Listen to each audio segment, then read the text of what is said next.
Ladies and gentlemen, let's get ready to rumble!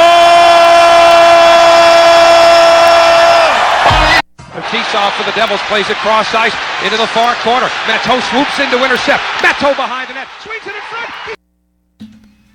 Good afternoon, WICR, and welcome to the very first installment of Roommate Rivalry. Alongside me, I have James Celebrity, and I am your host, Kevin Walsh. Now, let's start it off by saying that is the last time you will hear me call him James Celebrity.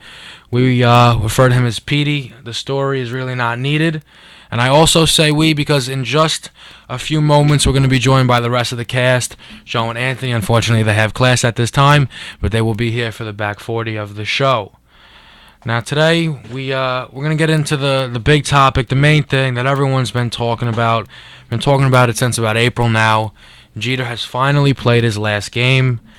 It's a sad day for us Yankee fans. For others, it's a bit heartwarming to see him go. Some are kind of happy that the parade has ended. Petey, I know that you're personally a Mets fan, a former Yankee fan, even though you tried not to admit it. How do you feel about Jeter going? Are you kind of relieved, and now that we don't have to hear about it, or was it something that you felt he deserved, and it was a good way for him to go out? No, I definitely think he deserved it. He was definitely one of the greatest shortstops to ever play, and I don't know. I feel like he deserved every bit of it. He made the best of it, and if you're gonna go out like that. Yeah, I thought, obviously he finished off with the series in Boston, and he was gonna play regardless. But I know for me, when I tell my kids about it and my grandkids about it, I won't even remember those 3 games. It'll always be about that game winner against the Orioles. I mean, it was just such a perfect ending, and it's so cliche, and it's so like. There's so many cliche things you could say about it, but the way it ended, I mean, you couldn't have wrote it any better. There's really no other possible way for Jeter to end it.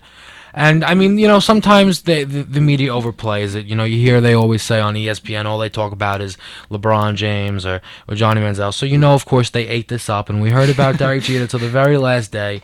But I feel like this time it was for all the right reasons, and I think it was the perfect way to send the captain out. Oh yeah, definitely. I think one thing that's gonna stick with me is the flip.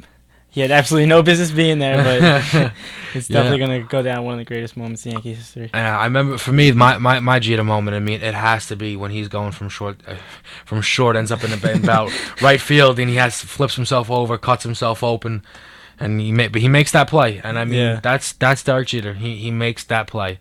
And then that's what you kind of remember him for. Derek, he didn't put 50 homers over the fence. He was the guy who he made that play, and he was the perfect example of what you want to be on and off the field, and that's why he's that model guy. But now the thing is, and the big question looming amongst the MLB is, who is that next guy? Who is the heir to this throne, the face of baseball, the model player that we want all of our guys to be after? When we're drafting, who are we trying to draft?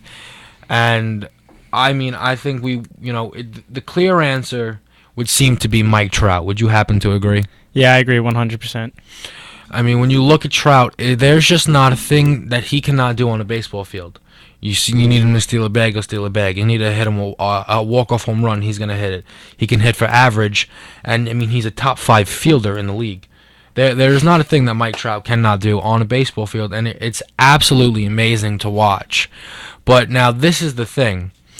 Do you think that Trout will have the career, the personality and everything to warrant this type of final hoorah type of thing? If 10 years down the line or 15, Trout says, this is it for me. Is it going to be similar to Jeter where we're giving him all this praise? Or is it going to be something maybe like what people don't even realize? Paul Konerko retired this year, and it'll be something where the Los Angeles faithful will give all the love to Trout, but it really won't be this national broadcasted thing throughout every single ballpark. I think he's going to deserve the same amount of recognition because he is the face of the franchise when he was brought up with the Angels. So I think he's just going to continue to be the face of the franchise like Derek Jeter was all throughout his year. So that's why I think Trout's going to be. Yeah, and I think with Trout, you see it. He's gonna be out in the media. He's got his Subway commercials. I think he also does Powerade. Trout is or Body Armor. He does one of the two. I know for a fact. He's gonna be out there, and I mean, I think it's a pretty awesome time because we just watched Jeter exit, and now you have the Angels in a very good spot to walk away with this World Series. And if they do it, I mean, it likely will come down to Trout's performance. I mean, he looks to be the lock for the AL MVP. Yeah, 100%. And if they win it, I mean, it's tough to imagine someone else other than him winning the World Series MVP. So I mean, Trout. And this is the thing, and it's the crazy thing to say, and as a Yankee fan, people might say this is sacrilegious, but Trout might be light years better than Derek Jeter. When you look at everything that he can do, I mean, Derek Jeter is first ballot Hall of Fame. There's no arguing. But right now, Mike Trout is the best player, everyday player on the face of the planet, and it doesn't really seem to be close. Yeah, I agree 100%. He's the best outfielder when he stepped onto the baseball diamond in his rookie year, and I don't even think anyone's kind of close to him right now. Now this is what I wanted to ask. Do you think there's anyone else right now in Major League Baseball that might be on their way? They need they need to develop more, but do you think when it's all said and done, they might warrant this type of respect and honor for their final season? Do you think there's anyone within our league that might be to that level?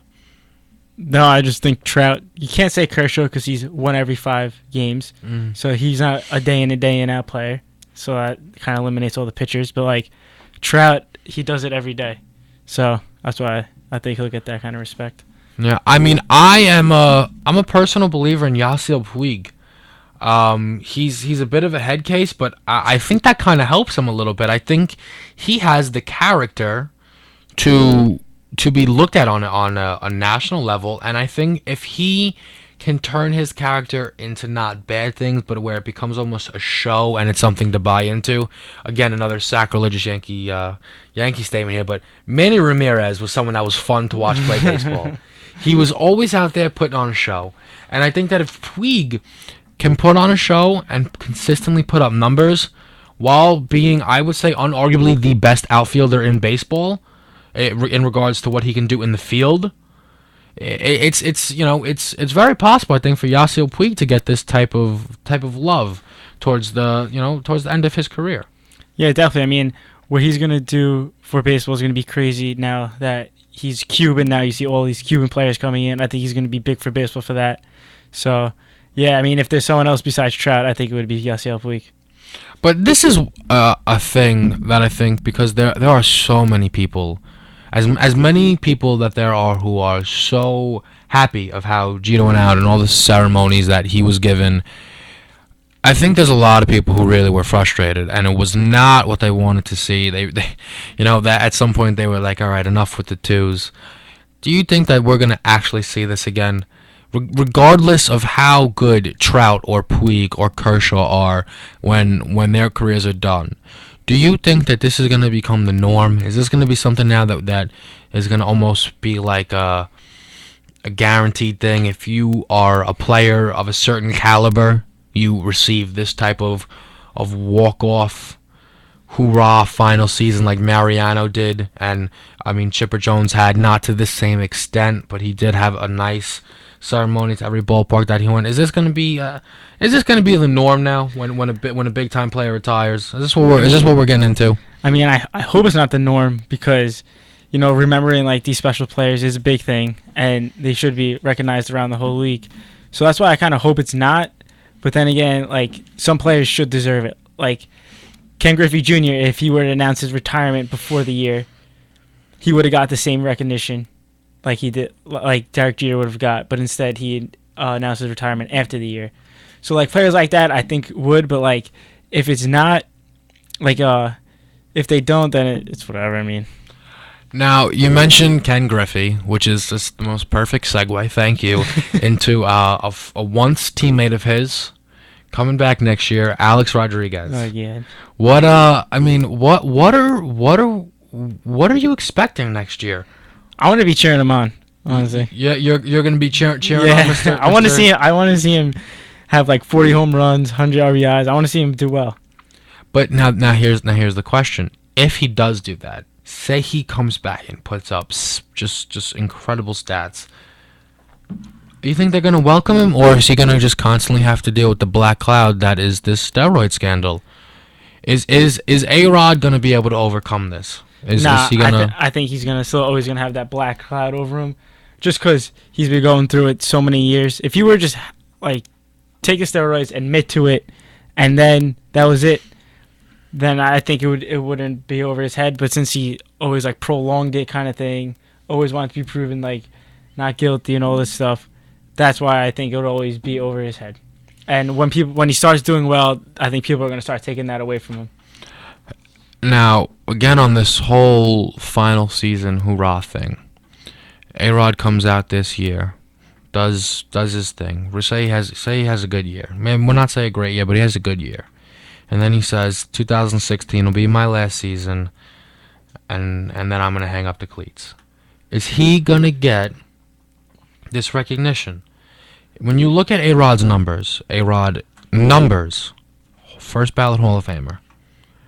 But does this steroid thing kind of make it irrelevant? And you say to yourself, I'm not giving this man the respect that I gave to Derek Jeter, because Jeter, his whole career, clean. You never hear anything about that. A-Rod is someone who is viewed as a big steroid problem.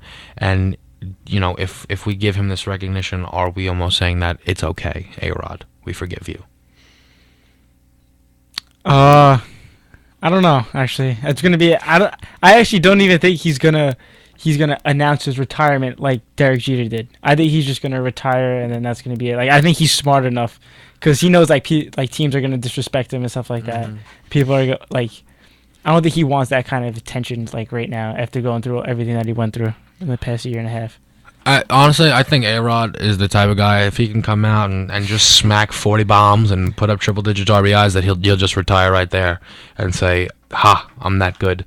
Now I'm going to go count millions. And basically because I can.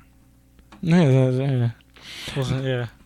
Now, this is something that I do want to ask you, because it's on the topic of Jeter and New York sports, because when the guys get here, we're gonna start getting into the baseball playoffs and eventually, of course, NFL. But this is a conversation that you and I have had many of times. Who is the best player in New York baseball? Not ever. Of course not ever. Because, with this whole thing, I mean, when you really look at it, Derek Jeter right now, I don't think is the best player in New York baseball. I think that there are guys from the Mets or the Yankees that you could pick over him. But, the season's come to an end. If you right now had to pick a player off one of these teams, who are you grabbing? Who is your guy?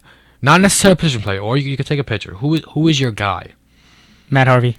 Is it? You still no concerns over the injuries?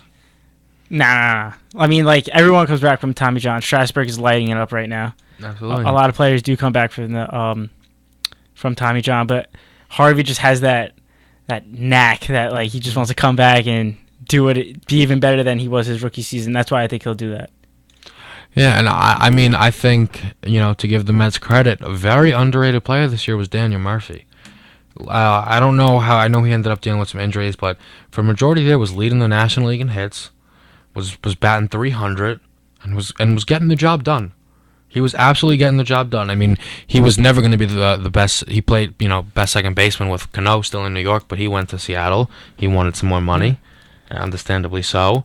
And now you have, Murphy really stepping it up. But I think for the Yankees, I think a promising guy, and I've said it, and it's a bit blasphemous, but I think he could be the next Mariano Rivera. I think Dellin Betances might be that guy.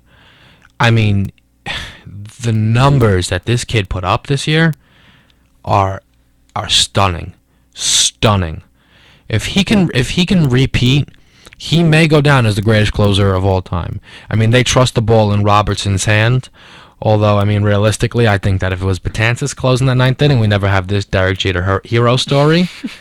But I really think that Dellin Betances can come in and close out your ball games for a very, very long time. And I think that he might be that next guy. And I think that if he is wearing Yankee pinstripes the rest of his career and becomes the all-time saves leader, I think that he is someone who will get this big last hurrah ceremony that we're speaking about.